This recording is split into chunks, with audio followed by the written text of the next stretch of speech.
The Geneva Court of Justice, a structure meant to embody the very essence of fairness and impartiality with its grand architecture and solemn halls, had instead become a breeding ground for anxiety and resentment.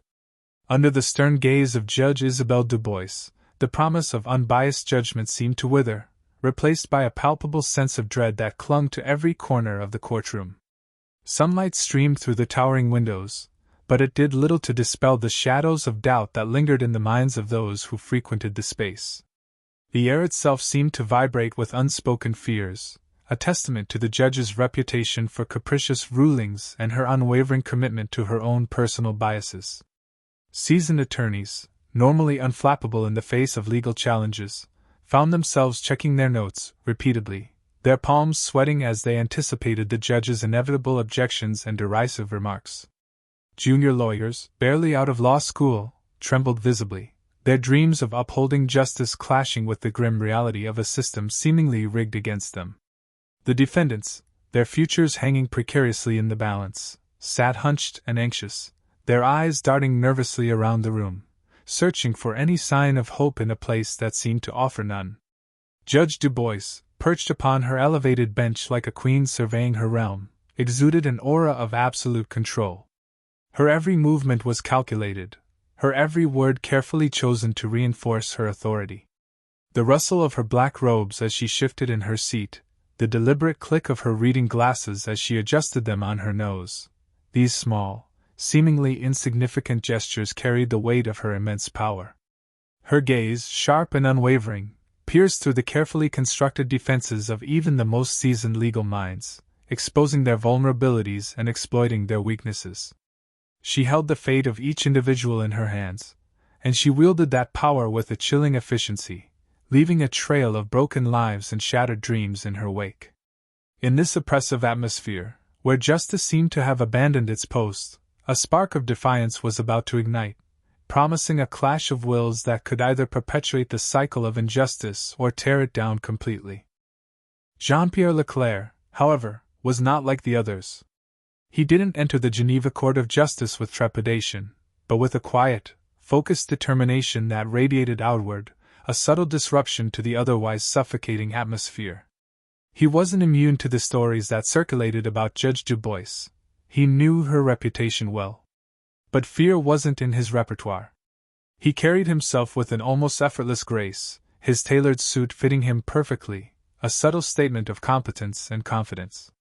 His dark hair was neatly combed, his eyes, the color of rich espresso, held a steady gaze that didn't waver when they met the eyes of court officers or the wary glances of fellow attorneys. Leclerc moved with purpose, his leather briefcase held firmly in his hand. Inside, not just legal documents, but meticulously gathered evidence, carefully laid plans, and a deep-seated conviction in the power of justice to prevail, even against seemingly insurmountable odds. He had chosen this case, knowing the challenges it presented, knowing the formidable opponent he would face in Judge Du Bois. But something about Moussa Diallo's plight resonated with him, the injustice of the accusation, the vulnerability of the accused, and the certainty that the system was poised to fail him.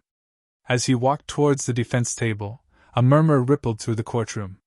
The usual somber silence was broken by hushed whispers, curious glances directed his way. They knew who he was, of course. Leclerc's reputation as a champion of the underdog, a lawyer who dared to challenge the powerful, preceded him. But today, he wasn't just a name. He was a beacon of hope in a place where hope had become a scarce commodity. He was a disruptor, a force to be reckoned with, and the stage was set for a confrontation that could change the course of justice within those hallowed walls. As Jean-Pierre Leclerc took his seat at the defense table, a palpable tremor ran through the Geneva Court of Justice, a silent ripple of anticipation that acknowledged the impending disruption of Judge Isabelle Du Bois's meticulously crafted order. The judge, sensing the shift in the room's energy, subtly adjusted her position on the bench, her fingers drumming a nervous rhythm against the polished wood, a fleeting crack in her otherwise unyielding facade.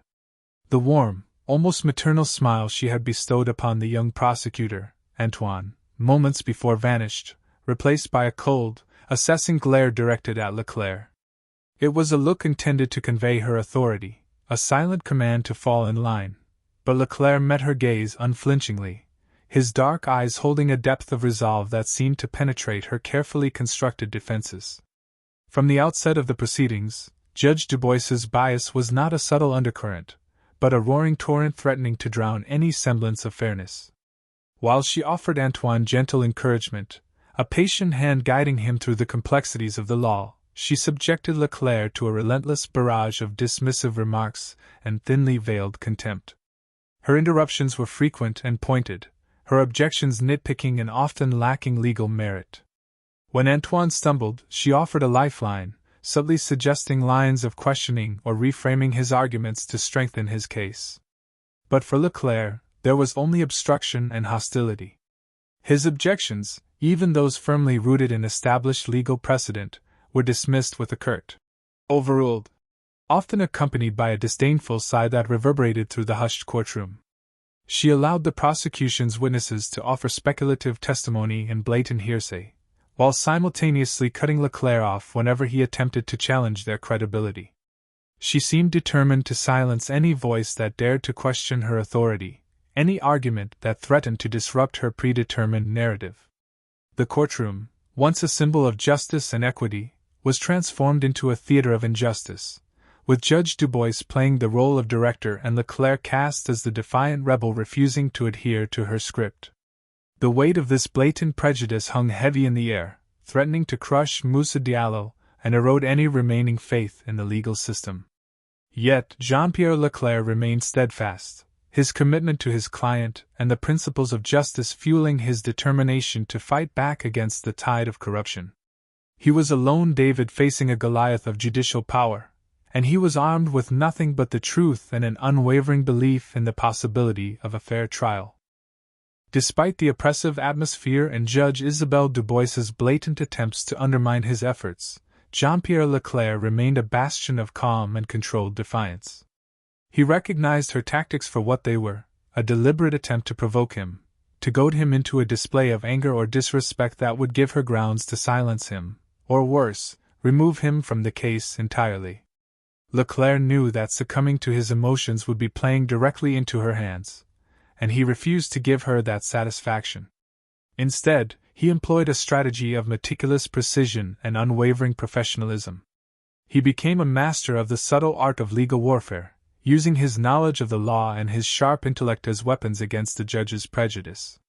He meticulously documented every instance of her bias, carefully noting the disproportionate number of objections she sustained against him, the questionable admissibility of the prosecution's evidence, and the dismissive, almost contemptuous tone she adopted when addressing him. He knew that these details, meticulously recorded and strategically presented, would eventually paint a damning portrait of her abuse of power. He approached the prosecution's witnesses with a surgical precision, dissecting their testimonies with a calm and measured demeanor that belied the intensity of his focus. He allowed them to speak freely, lulling them into a false sense of security before deftly exposing the inconsistencies, the contradictions, and the outright lies that underpinned their claims. He didn't rely on dramatic outbursts or emotional appeals. Instead, he used facts, logic, and a deep understanding of human nature to unravel their narratives and reveal the truth. Each time Judge Dubois attempted to interrupt him or dismiss his arguments, Leclerc responded with unwavering courtesy and quiet determination. He would politely remind her of her duty to ensure a fair trial, citing relevant case law and subtly challenging her rulings without ever crossing the line into open defiance. He was a tightrope walker, balancing his obligation to defend his client with the very real threat of incurring the judge's wrath. But he did so with a grace and skill that commanded respect, even from those who opposed him. Leclerc's strategy was not about winning a shouting match with Judge Dubois. It was about creating a clear and undeniable record of her prejudice, a record that would ultimately serve as a testament to her abuse of power and a catalyst for change within the Geneva Court of Justice. As the trial wore on, Judge Isabelle Dubois seemed to unravel, her carefully cultivated image of judicial impartiality fraying at the edges, revealing the corrosive prejudice that festered beneath. Her initial, calculated attempts to control the narrative and suppress Jean-Pierre Leclerc's defense gradually devolved into increasingly erratic and desperate measures. The cool, controlled demeanor she had initially projected gave way to a barely concealed frustration, a simmering anger that bubbled to the surface with each challenge Leclerc presented. She began to make rulings that defied legal precedent, overruling Leclerc's legitimate objections with a dismissive wave of her hand while simultaneously allowing the prosecution to present circumstantial evidence and leading questions that would have been deemed inadmissible in any other court. Her interruptions of Leclerc became more frequent and more aggressive, often occurring before he could even fully articulate his points, as if she were afraid of the arguments he was about to make. Her voice, once measured and authoritative, now held a sharp, almost shrill edge, betraying her mounting anxiety and loss of control. In a particularly blatant display of judicial misconduct, Leclerc presented irrefutable evidence that the arresting officers had violated Moussa Diallo's rights during the arrest, a clear breach of protocol that should have cast serious doubt on the admissibility of their evidence. Judge Dubois, her face flushed with anger, dismissed the evidence with a flimsy, illogical explanation, her words barely concealing her determination to protect the prosecution's case at all costs.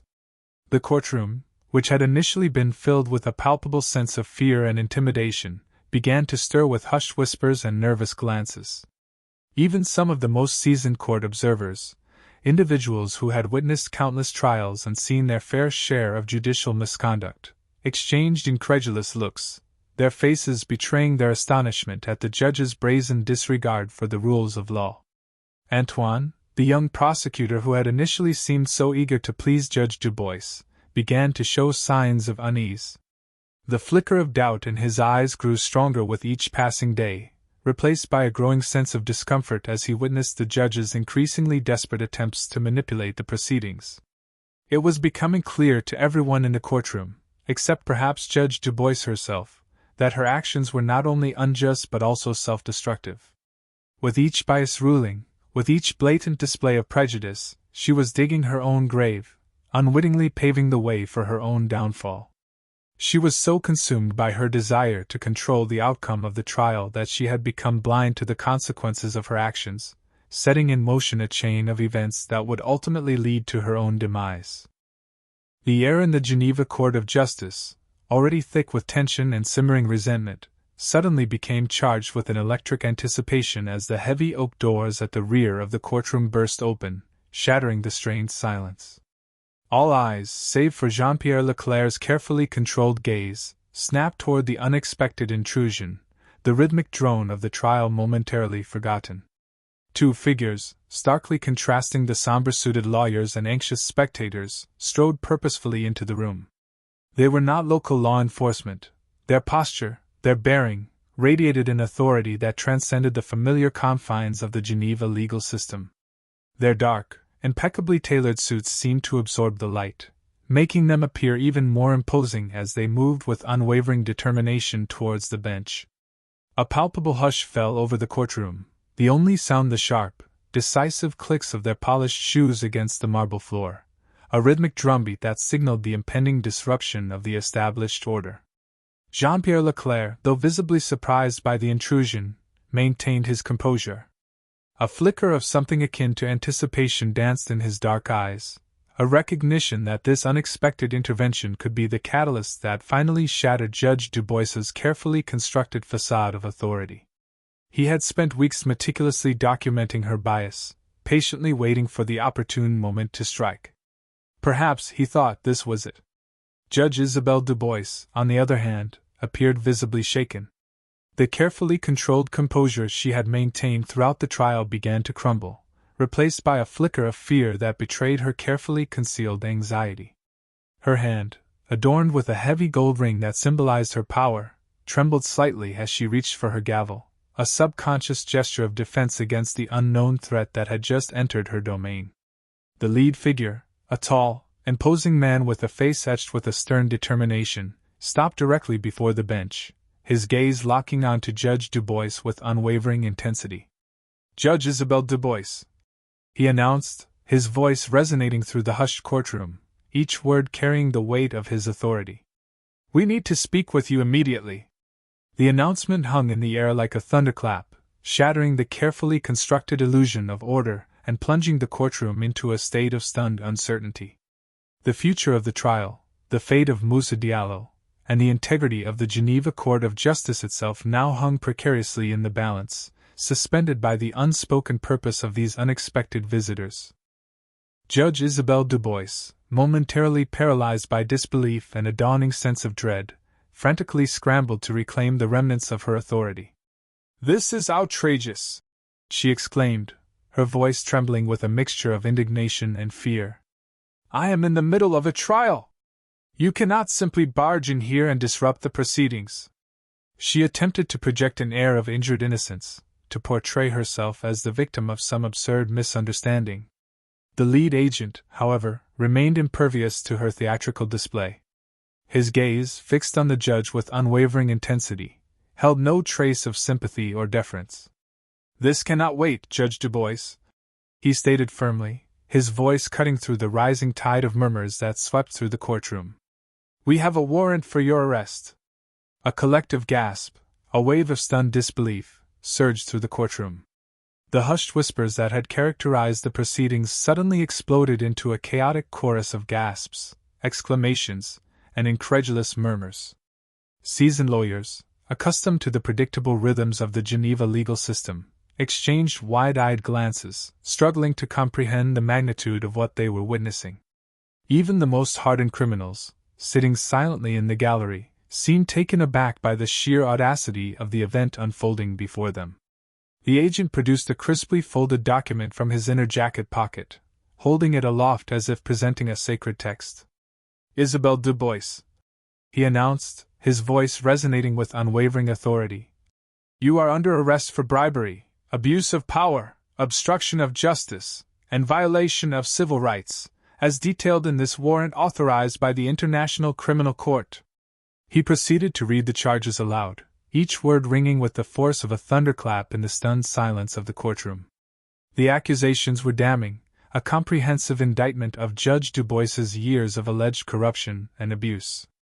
Bribery, the acceptance of illicit payments to influence judicial outcomes. Abuse of power, the wielding of her authority to intimidate and silence those who dared to challenge her. Obstruction of justice, the deliberate suppression of evidence and the manipulation of legal proceedings to ensure predetermined verdicts. Violation of civil rights, the systematic denial of due process and equal protection under the law to those who appeared before her. The weight of these accusations hung heavy in the air, shattering the carefully constructed illusion of order and plunging the Geneva Court of Justice into a state of profound chaos. The truth, long suppressed beneath a veneer of respectability and legal authority, had finally been exposed, ripping away the mask of justice and revealing the ugly reality of corruption that lay beneath.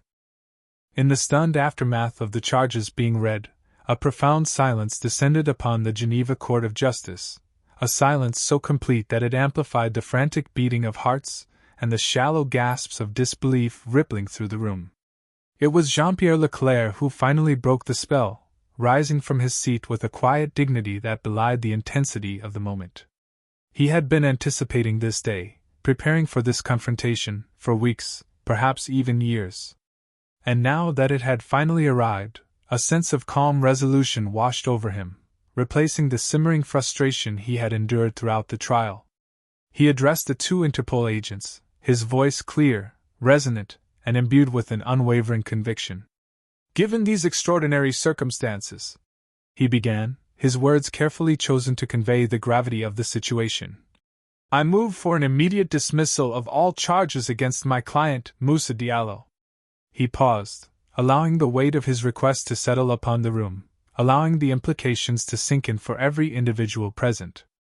Judge Isabelle Dubois, her face a grotesque mask of fury and panic, opened her mouth to protest, to denounce the proceedings as a travesty, but the lead agent silenced her with a swift, almost imperceptible gesture, a mere flick of his wrist that nonetheless conveyed the full weight of his authority.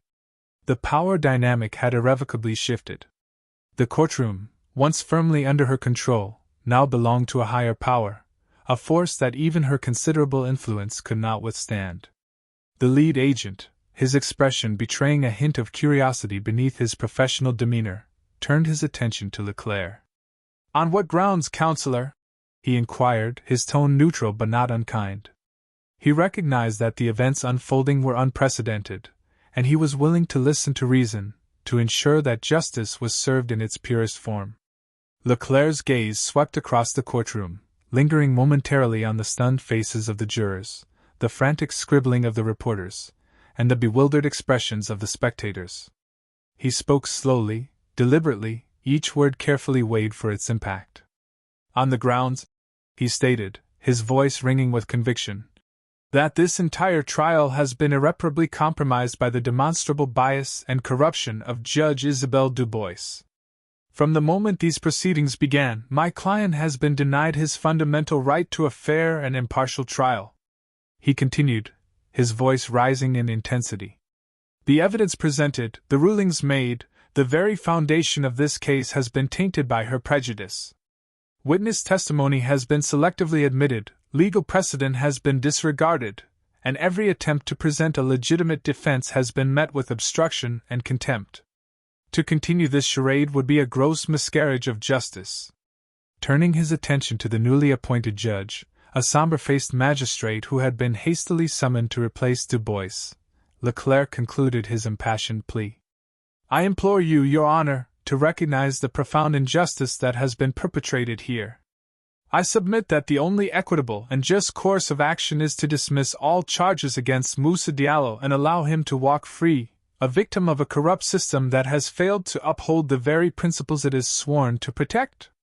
The fate of Moussa Diallo, and the reputation of the Geneva Court of Justice itself, now rested squarely on the shoulders of this newly arrived judge, his decision poised to either perpetuate the cycle of corruption or break it decisively. The newly appointed judge, a man whose face bore the map of countless courtroom battles and whose eyes held the unwavering gaze of seasoned justice, absorbed Jean-Pierre Leclerc's words with a gravity that stilled the frenzied energy of the room. He was a man known for his meticulous deliberation, his ability to sift through complex arguments and arrive at a conclusion rooted in fairness and unwavering adherence to the law. He scanned the courtroom, his gaze lingering on the stunned faces of the jurors, the frantic scribbling of the reporters, the apprehensive expressions of the spectators. He was searching for truth, seeking to discern the genuine from the manufactured, the just from the tainted. Finally, after a silence that felt both pregnant with anticipation and agonizingly protracted, he spoke, his voice low and resonant, carrying the weight of his office and the gravity of the situation. "These are indeed extraordinary circumstances," he declared, his words carefully chosen to convey the seriousness of the allegations and the profound implications for the integrity of the Geneva Court of Justice.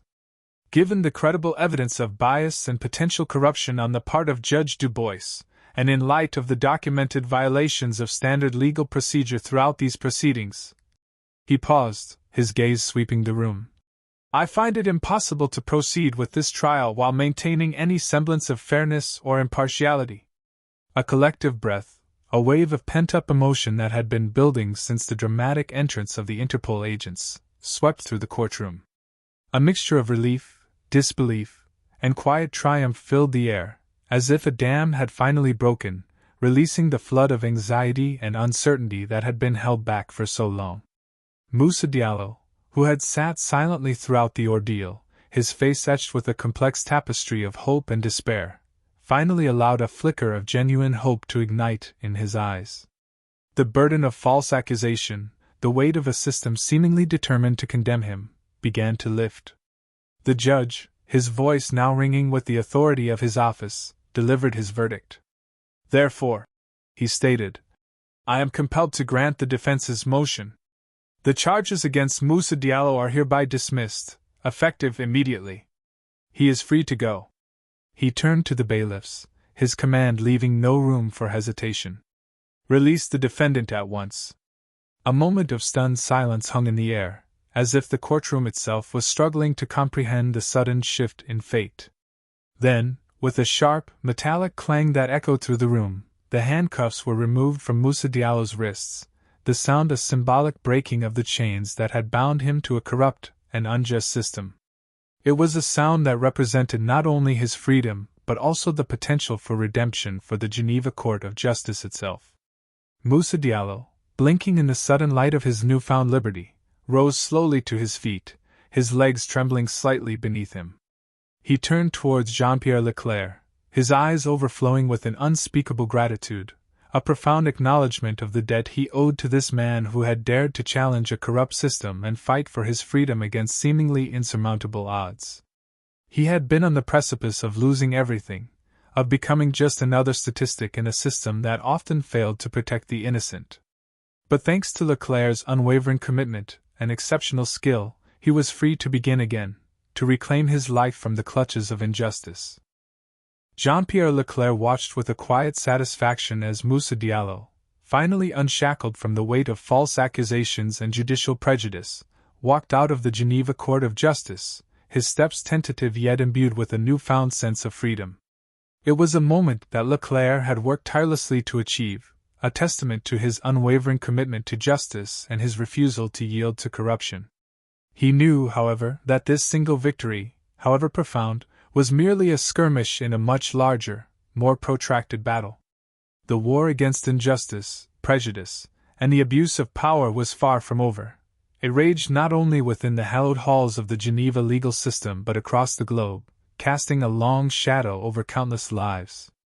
Leclerc recognized that the system had faltered, that it had come perilously close to failing Moussa Diallo, an innocent man caught in the web of judicial corruption.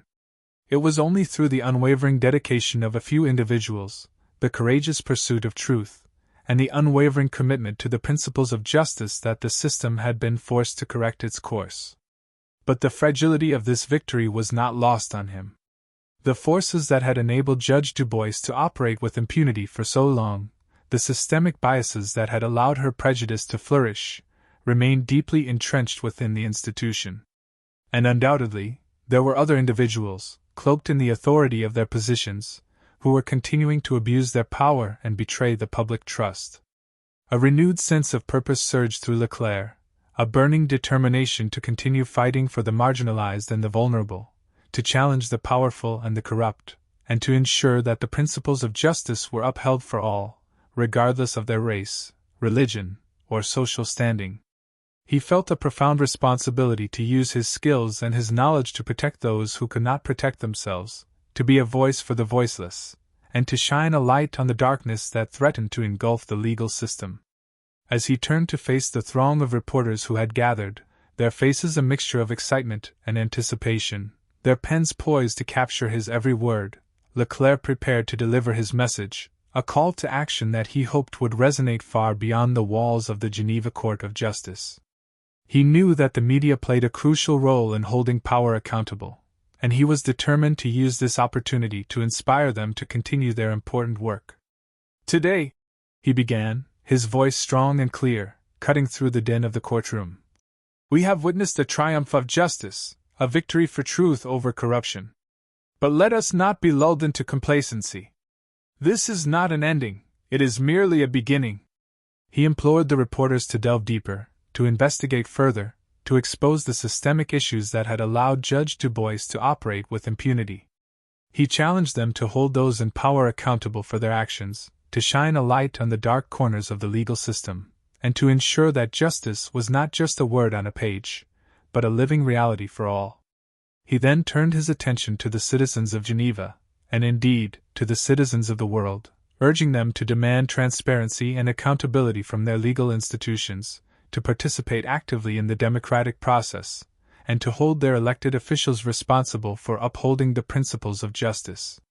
He emphasized the importance of vigilance, of speaking out against injustice, and of supporting those organizations and individuals who were dedicated to creating a more just and equitable society. "Justice is not a passive observation," he declared, his voice ringing with passion. "It is an active pursuit, a constant struggle that demands the participation of every citizen. We cannot stand idly by while corruption and prejudice undermine the very foundations of our legal system. We must all be willing to stand up for what is right, to challenge what is wrong, and to ensure that the scales of justice are balanced for all, regardless of their background or their circumstances." He concluded his impassioned plea with a call to action, urging everyone to become involved, to make their voices heard, and to join the ongoing fight for a more just, equitable, and compassionate world. The battle for justice was far from over, and it was a battle that required the unwavering commitment, the unwavering dedication, and the unwavering participation of every single individual who believed in the power of the law to protect the vulnerable, to punish the guilty, and to uphold the principles of fairness, equality, and human dignity. "Let us not rest," he urged, "until justice prevails for all."